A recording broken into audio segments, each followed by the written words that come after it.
Good evening, ladies and gentlemen, and welcome to the Stephanie Stevens Show. Thank you guys so much for embracing the channel and now our new network, Pronoun TV, talking about the LGBTQ two-spirit pronoun communities, our everyday lives, how we live, how we laugh, how we family, friends, school, work, life. So today on my show, a few weeks ago, I had an interesting conversation with a good friend of mine about she's a lesbian and she's a trans man, and she's was talking about her partner, and she kept referring to her partner as a stud. I think I got that backwards, but I'm sure our guest today will clear that up for us.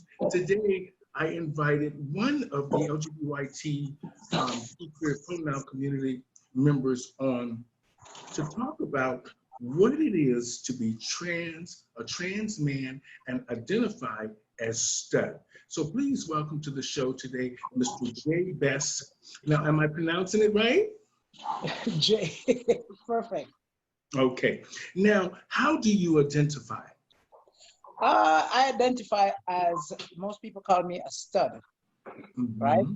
A stud is somebody who looks like me. People think we are guys, but we're really not trying to be a guy. We're not trans. We're not going from female to male or male to female. Trans is in a different category. We live like this, just look like boys, look like guys, or however they want to put it. And most people identify us as studs. They look at us as, girls call me boy, girl. They call me a tomboy. But being a stud is like how I look. Okay, so are you heterosexual or homosexual?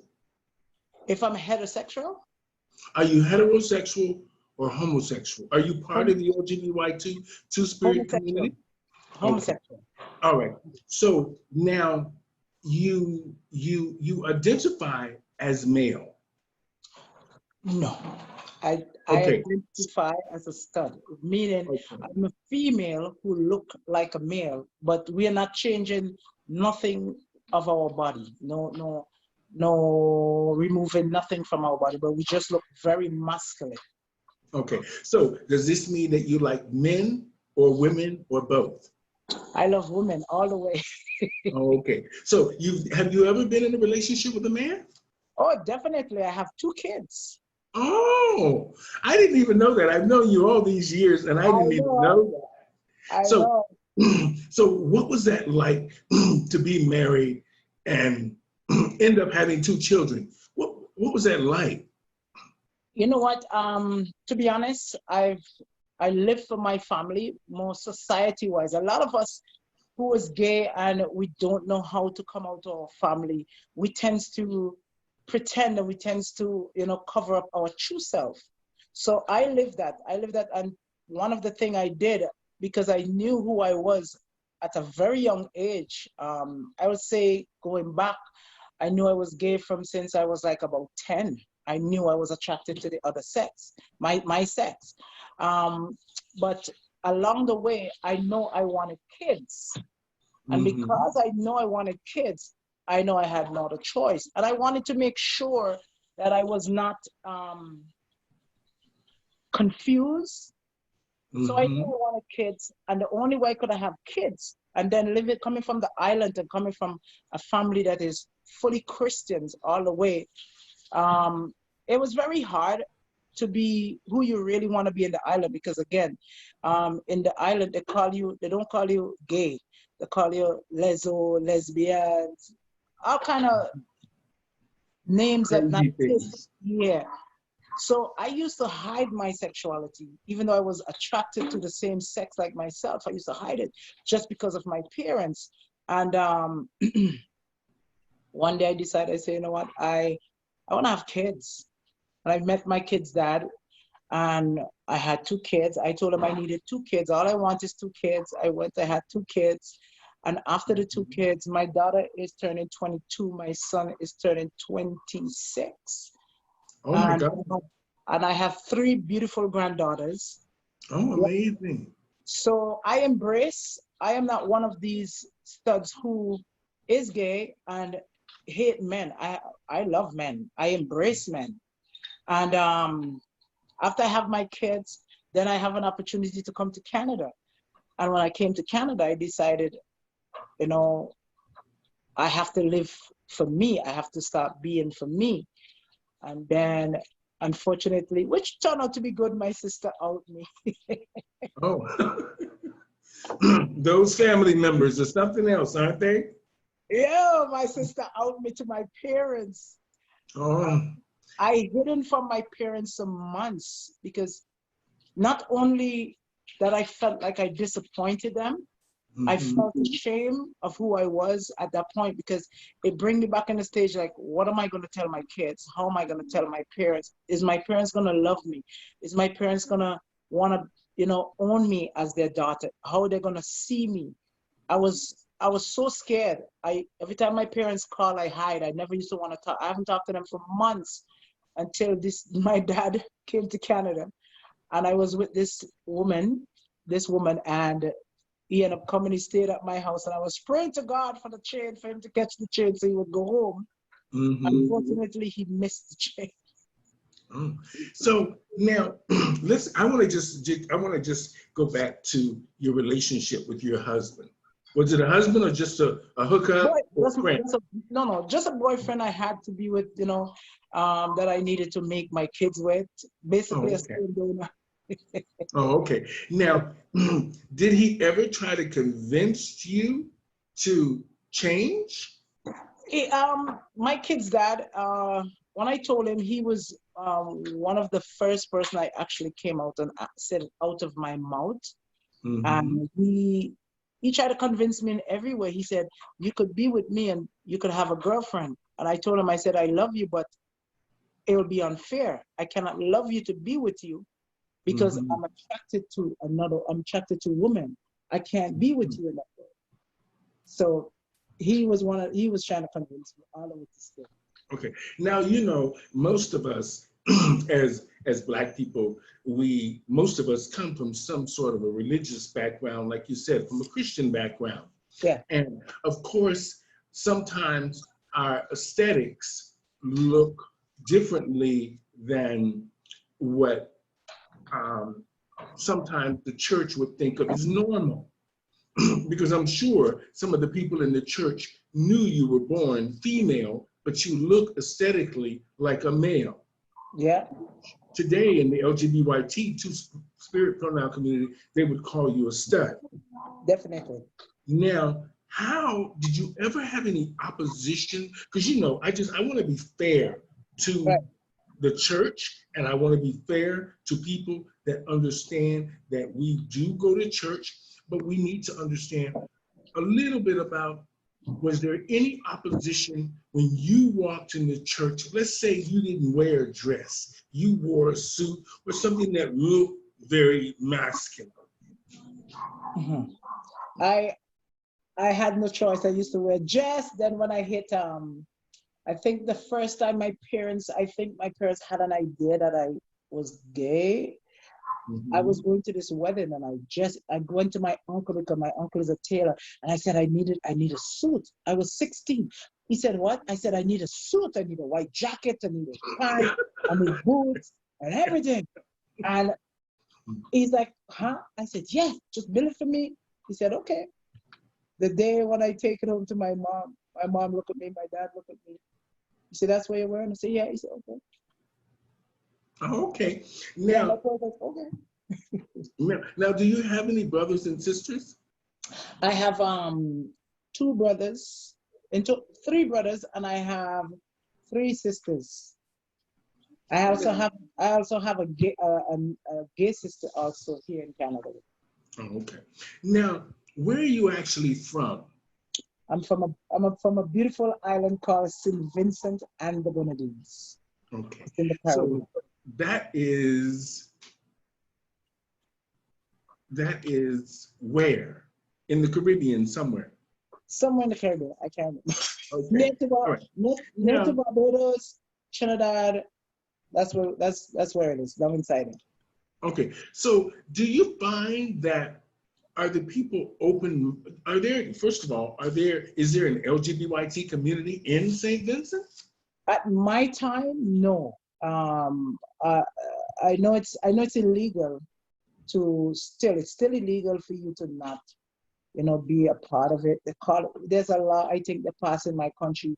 It's against the law to actually be openly doing anything like holding hand, kissing, and all this stuff. I think in my country now, Hmm. it's not legal in my country. But there's a lot of people down there is like that. Okay, so now that you are considered a stud, so what does that actually mean in terms so we can understand it clearly? What does it actually mean, and how do the women that you are looking at or are attracted to um, approach you? How do they know you're a stud? A lot of women a lot. I'll be honest with you. Only woman hit like me is always straight women. Straight women love me. Lesbian women, I think I'm too masculine. Well, our community, how do you say, we've been up and down the elevator quite a few times, if I you know it. know. Um, I know. Now, have you ever met a straight woman and she didn't know? That I was a girl. Mm-hmm. Yeah, I had that encounter I think twice, and I had was to actually tell one of the lady. That time I was like now coming out. I was like 26, the first encounter, and we were talking like regular talk, and then you know time to do something. I'm like, well, you know what? I'm a girl, right? I couldn't go forward with it because Mm-hmm. for me it was not being fair. I was hiding something but I didn't know at the time how to say it to this person. Because one, this person was attracted to me and I was attracted to the same person. So Mm-hmm. it was kind of hard, but then, hey, she understand and we dated for a while. Mm-hmm. And, you know those relationships, they come, they go, they come, they go, that kind of way. So the reason women would be attracted to you is because they would think psychologically in their minds, a stud would represent somebody that is more aesthetically masculine, strong, maybe Yeah. somebody that can take, Yes, and somebody rear a who's very, good kid or take good care of the family and yeah. stuff like that. So is that the way women see you? Women see me as somebody with a lot of stability. And let's not forget, I'm fine. Oh.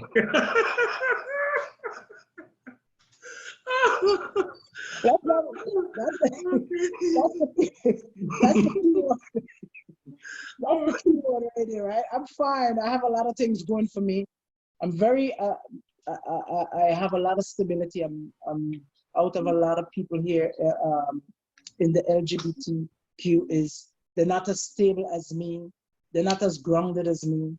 So most women, when they see what attracts a lot of women to me, not just only my good looks and my good smile, is that my personality speaks a lot. My build, a lot of women is drawn by my build.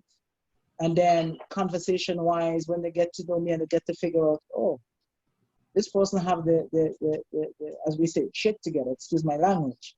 So that attracts a lot of straight women. A lot of straight women look for stability in people in their relationship, right? Mm-hmm. Now, let me ask you this. This is more on a personal level, and you don't Definitely, have to answer it if you don't want to. But I definitely. think that this is an interesting question for the average person. Let's just say that the person you're attracted to is Black as well. And have you ever felt any kind of a situation? Have you ever dated another um, a Black woman in the sense of she loved you, you loved her, and she couldn't take you home. She couldn't introduce you to her friends. Yes, been there, been there, been there, been there. I was her like a secret in her closet. Okay. I've been two relationships I've been down the road with like that. Couldn't take me home to their family. Couldn't introduce me to the friends. It was always a secret. So, and it's very difficult. It's very hard for you to be open and this other person is in the closet. Mm-hmm. Now, it's great that, like you said, we live in Canada. We live in a little bit more of an open society here. And we sort of have a lot of acceptance. We have a lot of rights that we wouldn't have in a lot of other countries, Yeah. including where I come from, the United States. Even though, there's a great movement there and stuff like that. Now, is your father still involved? I mean, not your father, your children's father still involved in their lives? Yes, my kids' dad and them they still have their relationship.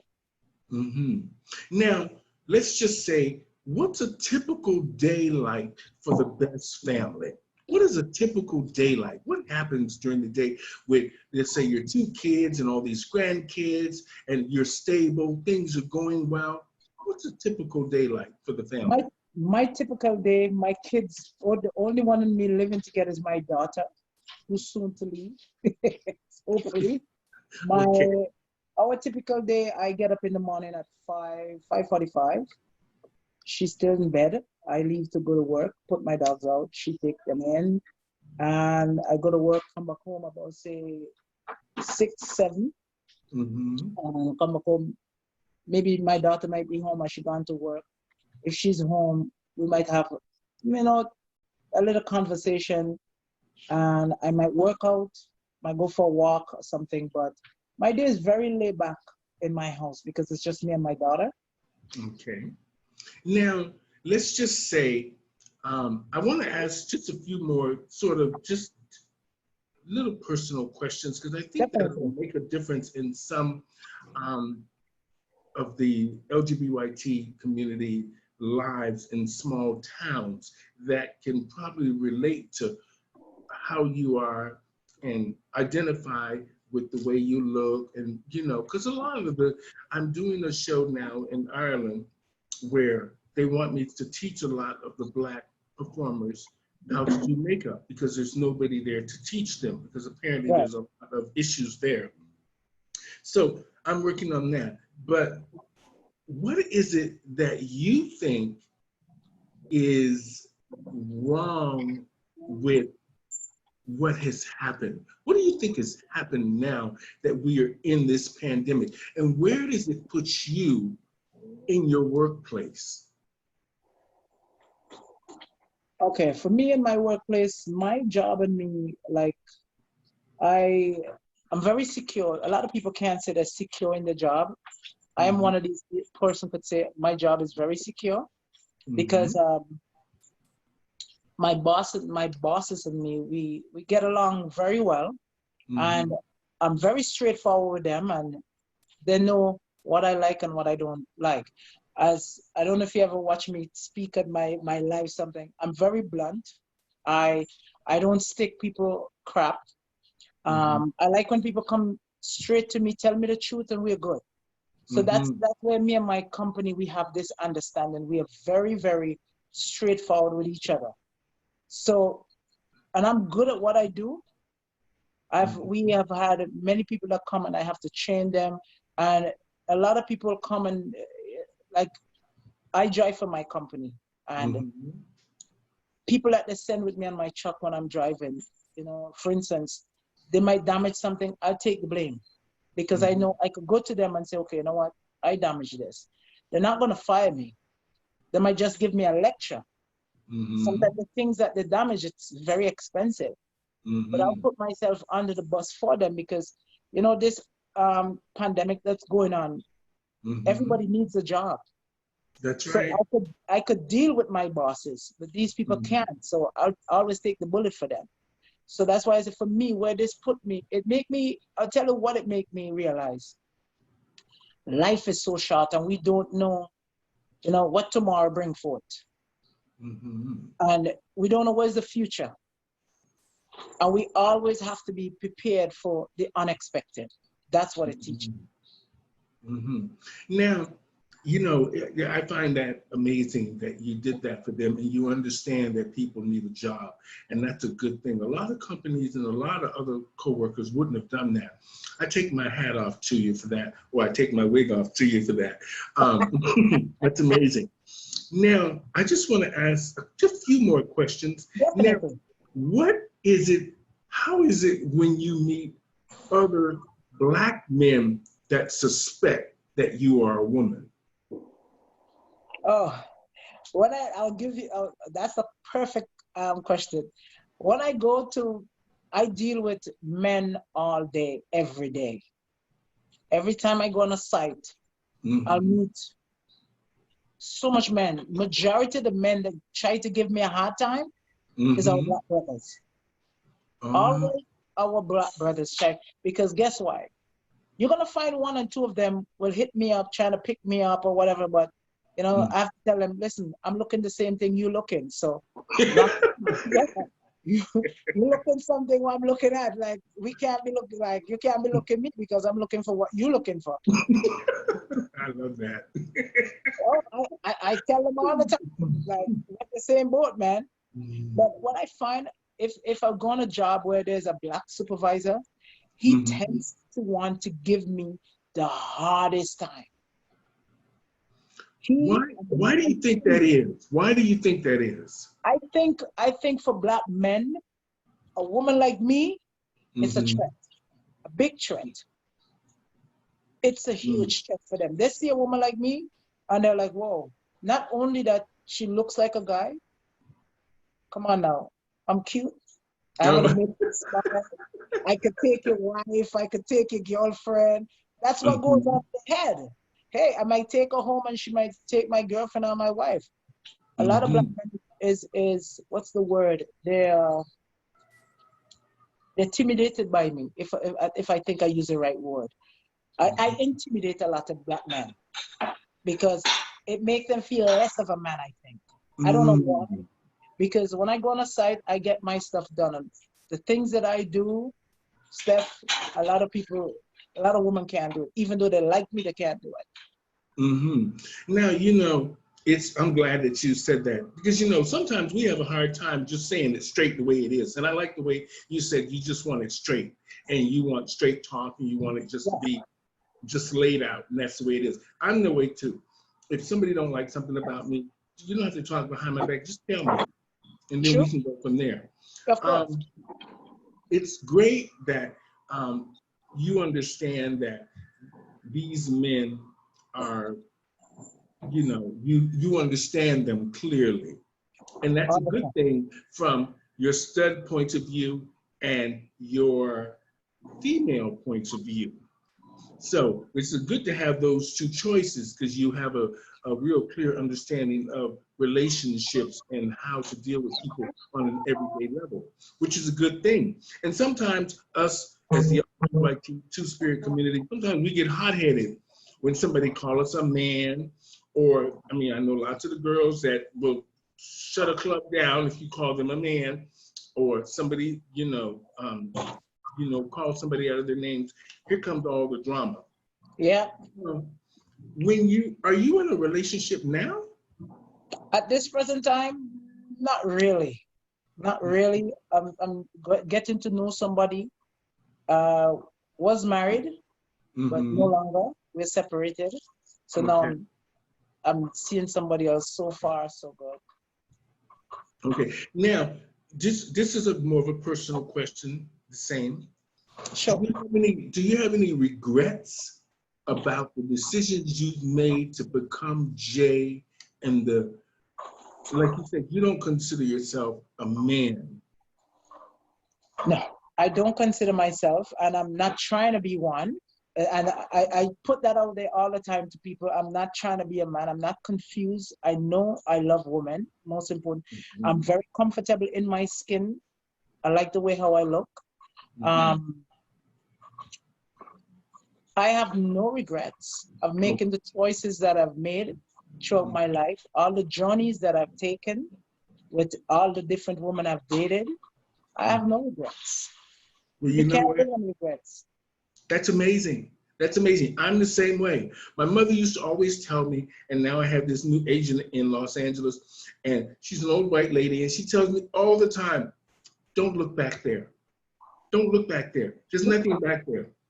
You've already been back there, and it hurt you. Just look what's in front of you. Look what's in Keep front of you. moving. And it took me a long time, and you know, being in this country and in this city, I've been beat up a lot, and you know that. Yeah. And as Yeah. soon as I step out and away from them, things start happening for me better. Yeah. And, Yeah.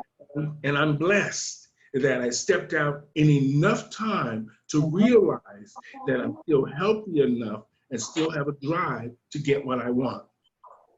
I'm glad I didn't let them beat me down until where I didn't have absolutely nothing. But I'm not going back there. I'm not. You don't need to. So, you know, Jay, it was really interesting talking to you.